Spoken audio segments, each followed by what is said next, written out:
Have you ever felt that no matter how hard you try, someone is always 2 steps ahead? Even without doing half of what you do, you deliver results.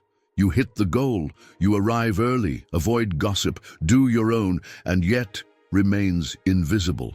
Now answer me honestly, how many times have you seen someone less competent than you being praised, gaining prominence, participating in decisions that you were not even invited to give an opinion on? That's that. He's not even that good, but he's always with the boss. Have you noticed? It looks like he has an invisible badge written protected, while he's always proving that he deserves to be there. And then you start thinking, am I the problem? Am I exaggerating? No, you're not crazy. And that's not something in your head. What you are experiencing has a name: corporate favoritism, one of the most toxic conflicts in the workplace, and the quietest, silent but deadly, because unlike gossip or a direct fight, favoritism erodes your motivation little by little, like a leak in the ceiling of your professional value. You don't see it right away, but it weakens.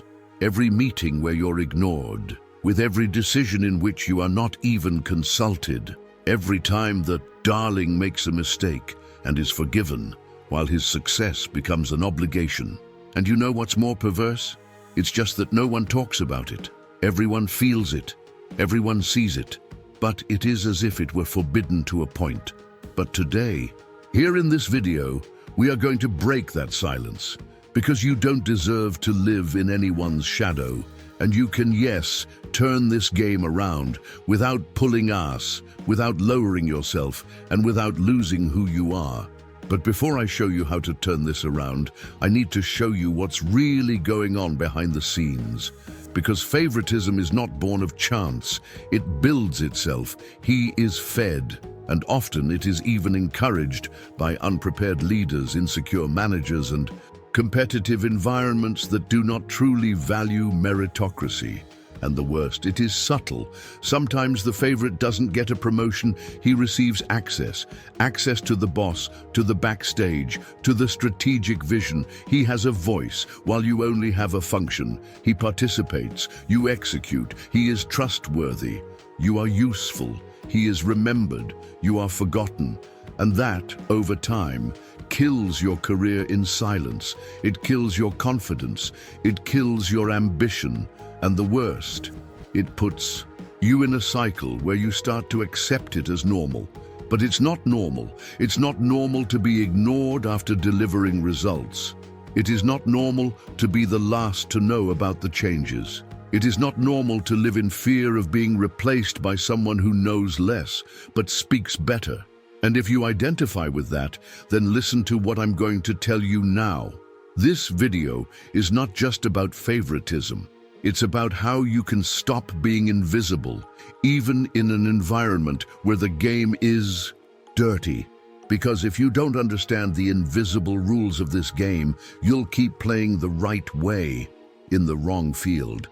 And look, this isn't about pulling the wool. It's about strategy. It's about taking a stand. It's about using emotional and professional intelligence to make the system see you in the right way. So stay with me until the end, because in the next few minutes, I'll show you the truth that no one tells you. And when you understand what's behind the favoritism, you will never again accept being just another one in the corner of the room. But for you to turn this around, you first need to understand something that no one tells you. The boss's favorite is not always the most competent. In fact, many times, he is not even the most productive. He doesn't deliver more than you. He's not more dedicated than you. He doesn't have more technical knowledge. And yet, it has what you haven't yet realized you need: strategic visibility.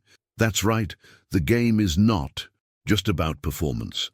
In the corporate world, there is an invisible rule that no one explains to you. Whoever is seen is remembered. Whoever is remembered is promoted, and who is forgotten, it is disposable. Favoritism at work doesn't happen out of nowhere. It is built, cultivated like a relationship, and in many cases, it's a relationship of convenience. The favorite learned to play the invisible game of the corporate environment. He understood how the company's internal policy works. He doesn't just execute well, he positions himself well. Do you know that conversation in the hallway, that nicest good morning, that coffee at the right time with the right person? The favorite dominates this.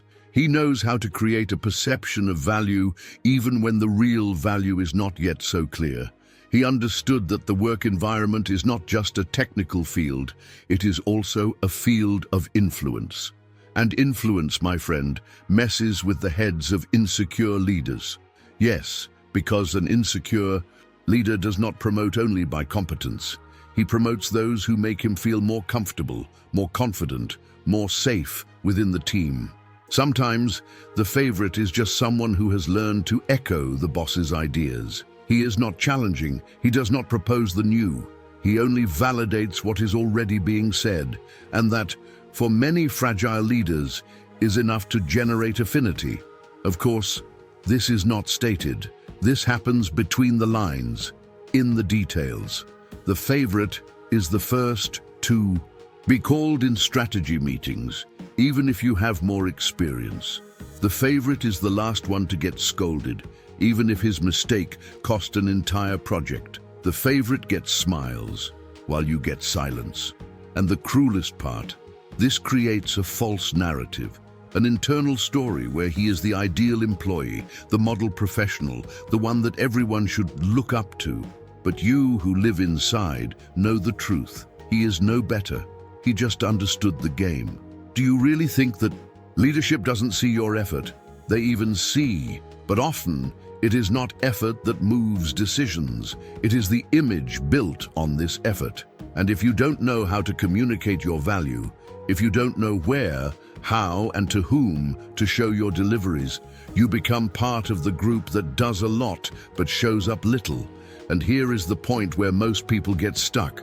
They believe that competence alone is enough. And that's a half-truth that can kill brilliant careers. Because in the ideal world, yes, results would speak louder. But in the real world, what screams loudest is who knows how to occupy the right space, with the right tone, at the right time. Favoritism is born there. In the combination of positive perception, plus emotional closeness, plus convenience for leadership, it's easier to trust who you feel understands. It is more comfortable to keep close those who do not question, who do not threaten their position. It is simpler to bet on those who know how to make themselves necessary, even without being essential. And maybe now you're thinking, okay, but then you mean I need to sell myself. No, but you need to learn to show the value of what you deliver, because no one will do it for you. You need to move out of the position of the silent executor and into the position of the strategist of yourself. Because while you focus 100% on the task, the favorite focuses 50% on the delivery and 50% on how he will be remembered for it. And do you know who the boss will choose? The one he associates with confidence and result, even if the real data does not always prove it. It's hard to hear that, I know, but it is necessary. Because when you understand this invisible dynamic, you stop fighting an imaginary enemy.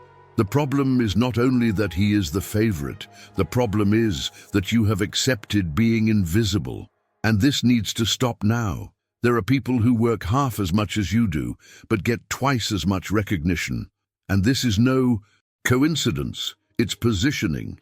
It's internal communication. It is context reading. The favorite understood that in the company, not everything is achieved with sweat. Sometimes it is conquered with presence, presence in conversations, presence behind the scenes, emotional presence. He learned to enter the frequency of the boss, speaking the same language, to make yourself useful strategically. And here's an uncomfortable truth. The boss doesn't always know how to choose fairly, but you always choose based on how you feel. And if you only deliver but don't generate feeling, you become a cog, replaceable. While the favorite, with his sharp personal marketing, with his phrases at the right time, with his ability to be present in the right circles, it becomes indispensable, even if it is only functional. Does it revolt you? Great, because it is in this discomfort that the transformation begins. But it's also at this point that you need to decide you're going to keep ignoring these invisible rules, or will you learn to use them to your advantage without losing your essence? Because favoritism will not disappear, but you can learn to no longer be his victim. And that's exactly what I'm going to show you now. Now that you understand what is behind favoritism, this invisible game made of influence, perception, and presence, it's time for you to do a brutal self-analysis. Because before you can learn how to turn the tide, you need to recognize that it's already started. And the most dangerous thing of all is that when you don't see the signs, you keep playing thinking you're competing fairly, when in fact you are already behind on the scoreboard and have not even noticed. Then take a deep breath and pay attention for the next few minutes, because what I'm going to show you now can hurt. It can bother you, but it will open your eyes like never before. Let's talk about the clear signs that you're being left behind, because yes, there are obvious symptoms, but you need to be emotionally prepared to see what you often avoid admitting. It's not just an impression, it's real. First, have you noticed that your boss has a quiet preference for one or two people? It is not said, nobody declares that, but you feel it. It's in the gestures, it's in the energy of the room, it's in the looks, and you try to rationalize it, saying that everything is fine, but deep down, something squeezes you. Because you know that no matter how hard you try, you're never the first to be remembered. And one of the most common signs is this: the favorite makes a mistake and is forgiven. You get it right and you get ignored. It is as if the standard of judgment is completely different. If he delivers something mediocre, it's seen as effort. If you deliver something excellent, it is considered your obligation. This is not only unfair, this is exhausting. Because it takes away your will to surpass yourself. It puts you in a constant feeling that nothing you do is enough. And this generates a type of emotional exhaustion that does not appear in performance reports. It's an invisible tiredness, an accumulated frustration that makes you lose the sparkle in your eyes. And you know what's crazier? It's just that even seeing this happen, you start to feel guilty. You start to think that you are the one who is being too sensitive. But it is not. You are only waking up to a reality that has always been there. You are being undervalued. Another clear symptom: he receives direct feedback. You only silence. Does he make mistakes? The boss corrects carefully. Does he get it right? It receives public praise. You, on the other hand, go weeks, sometimes months, without hearing a word. Neither positive nor negative, simply ignored, invisible, as if your effort didn't make a difference, as if their presence were just an operational cog in the gear. You feel that you are just there fulfilling the schedule, and that hurts, because human beings need recognition. We are not talking about flattery, palms on the back. We're talking about a minimum return that says, I saw what you did. I recognize it. When that doesn't come, you start doubting yourself. He begins to wonder if he's in the right place, if it is worth continuing. And maybe you're right at that point right now. Maybe you're thinking about throwing everything up, quitting your job, starting from scratch. But before you do that, listen to this here. You're not failing. You are only surrounded by a structure that does not see, or does not want to see, your value. Want another sign that you have a favorite on the team? He participates in strategic meetings. You are not even called, even when the subject has everything to do with your area, even when you would be the ideal person to be there. But no, he will. He participates. He listens to what you never knew was being discussed. And when he leaves there, he comes back with that air of superiority, that posture of someone who knows more, but he doesn't know anymore. He is just in the right place, with the right people, at the right time. And you, outside the room. Now stop and think. How many opportunities for growth have you missed simply by not being present behind the scenes where decisions really happen? How many promotions, projects, recognitions were given to someone with less commitment just because he was visible? And the worst, you work so hard, but you feel like you need to do twice as much. To be considered half, you live in a constant cycle of compensation. Compensates for the lack of feedback with more effort. It compensates for the lack of recognition with more deliveries. Compensates for the absence of invitation with more availability. But deep down, you're exhausted, and no one seems to realize that. Or worse, they realize, but they take advantage of it. Because those who work a lot and talk little become convenient. And I want you to reflect now, looking at your routine. How many times have you seen a colleague grow not by merit, but by relationship? How many times has someone loved been promoted without being prepared? How many times have you heard a so-and-so has a leadership profile when you know that so-and-so barely knows how to lead himself? That's the distortion, and it happens every day, in every company, of every size. And if you don't learn to identify the signals, you'll keep feeding the system with your energy, while another receives the applause. And look, I know it hurts to hear that, but it's better to hurt now and wake you up than to spend another 5 years giving of yourself in an environment where you'll never be the chosen one. By the way, tell me in the comments, which of these signs matched your reality the most? If it was the silence of the boss, he writes here, "I'm tired of being ignored." If it was the difference in treatment, he comments, "Favoritism pushes me away." If it was the exclusion in the decisions, leave it there. I want to be in the room, because you need to verbalize what you are experiencing. And this community here is your safe space for that. You're not alone. And here we say what no one has the courage to say.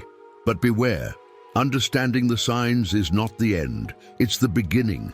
Because now that you see what's holding you back, the question that remains is, what are you going to do with it? Because the game continues, but this time you're going to play with awareness. And in the next step, I'll show you how to turn this game around intelligently, strategically, and without having to be anyone's.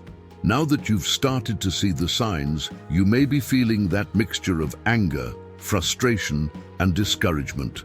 And all this is normal, because finding out that you are being left behind, that the system is not fair, and that recognition does not always go to those who really deserve it, hurts. But I need to tell you one thing here very clearly. Getting stuck in this.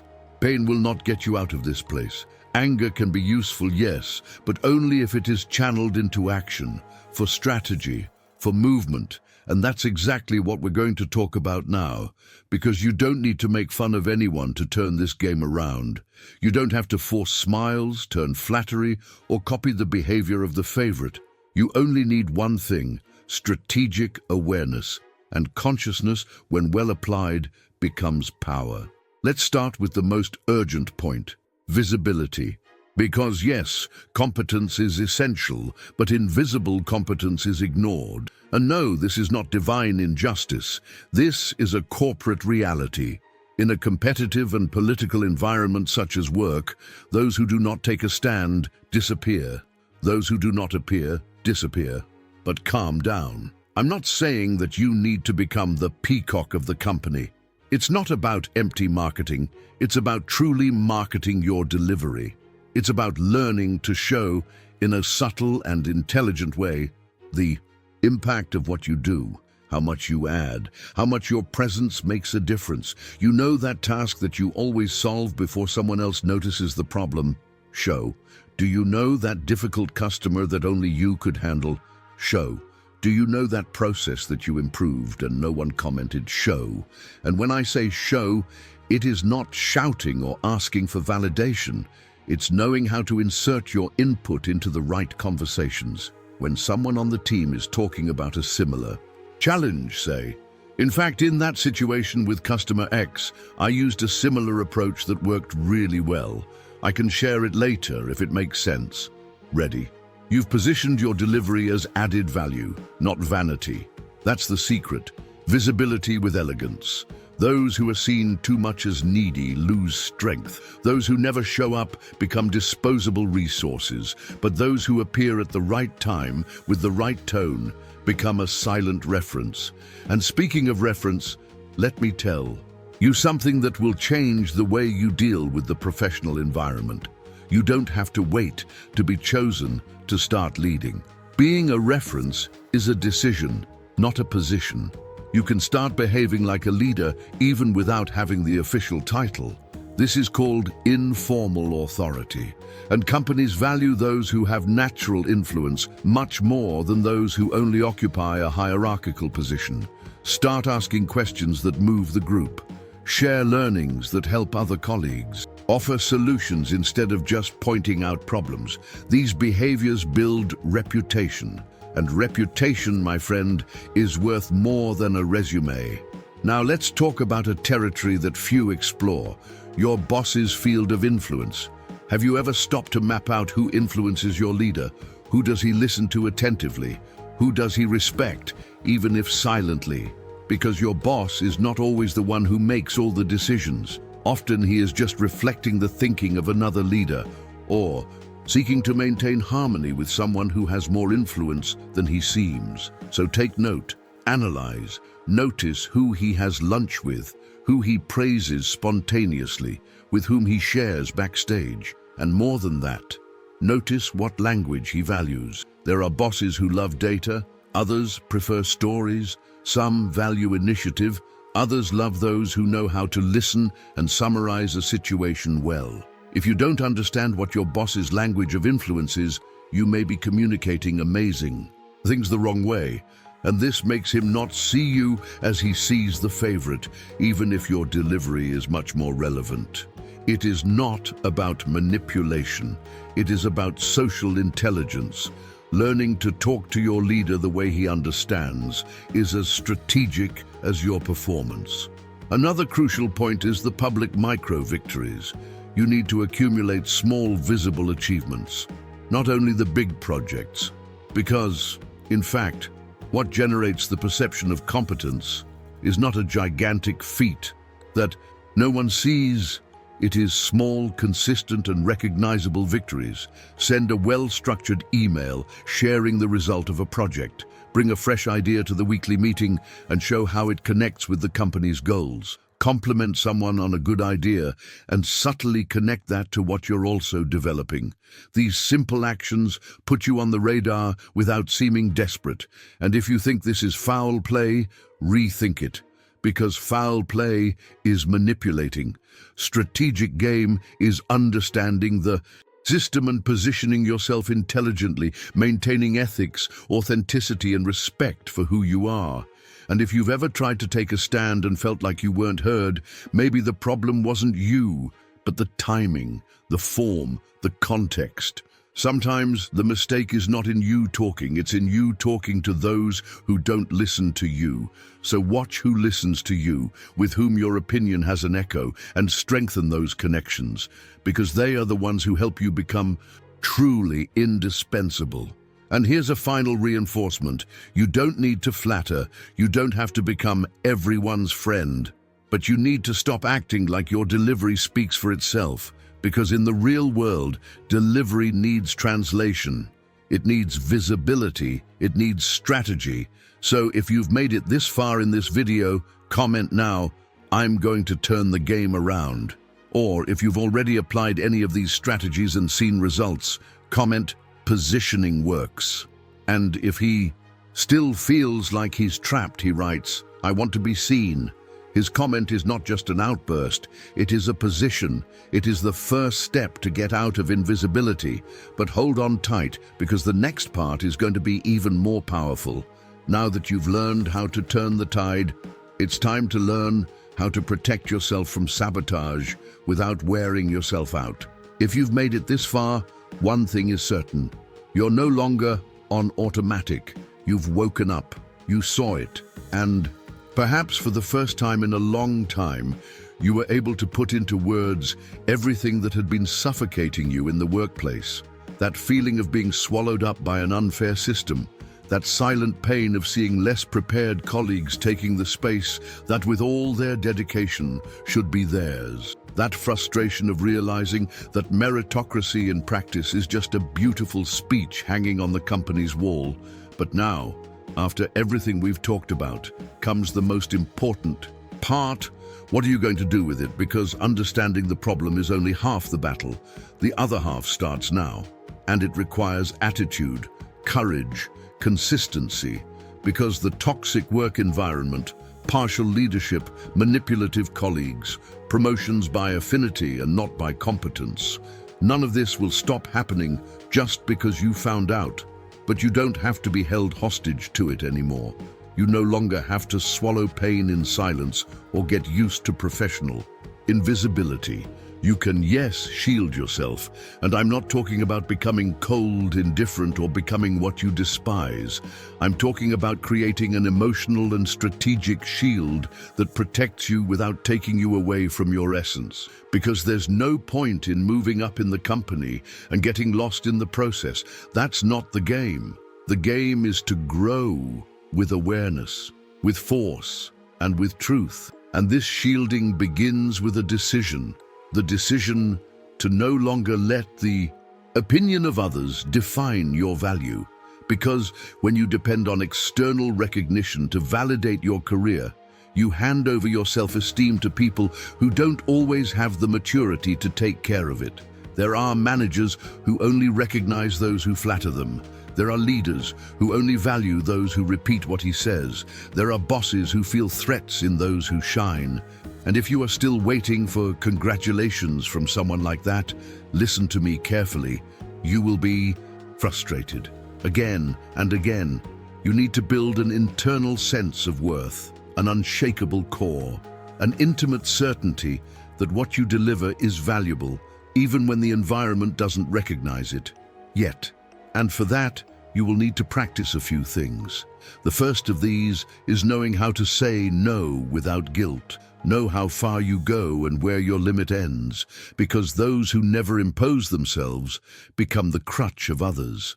And in the end, he is discarded when he can no longer bear to carry what is not his. The second thing is understand that not all criticism is real, and not all praise is true. Sometimes you get attacked because you're bothering you. Sometimes you are praised because they are trying to manipulate you. So learn how to filter. Learn to read the context. Use constructive criticism to grow, and throw away the toxic judgments that only serve to diminish you. The third, stop comparing yourself to others. You don't know what the favorite had to give up to. Be where he is. You don't know if he sleeps well at night. You don't know how much he is charged to maintain the image he created. While you wear yourself out feeling smaller, maybe he's trying to sustain a character that even he can't stand to play anymore. And now I need to make you a direct invitation, eye to eye. If this content made sense to you, if you identified with any part, if you felt seen, heard, understood, then don't keep it to yourself. Click below and subscribe to the channel right now, because this is just the beginning of a series of content that I'm creating to open the backstage of the work environment that no one has the courage to show. Here we talk about what no one else talks about. We expose the game, we create strategy, we get stronger together, and I need you with me in this, because the more people wake up, the less room these unjust systems will have to grow. You are part of this silent revolution within companies. So leave your like on this video. It helps me get that message across to more people who are also tired of being ignored. And comment below, I want to see who stayed with me until the end. He comments forcefully, I'm not disposable. Write this in the comments, in capital letters, because this phrase is not just an outburst. It's a statement. It is a position. It's your answer to everything they tried to convince you to believe, that you were small, weak, easy to replace. You are not. And if you've felt all this we've talked about so far, then there's one more thing I need to ask you. Watch the video now that's appearing on the screen. In it, I'll show you exactly how to get promoted, even without the favorite badge. It's the next step. It is the natural continuation of this strengthening process. Because now that you understand the system, it's time to learn how to play his game. Click now. See you there.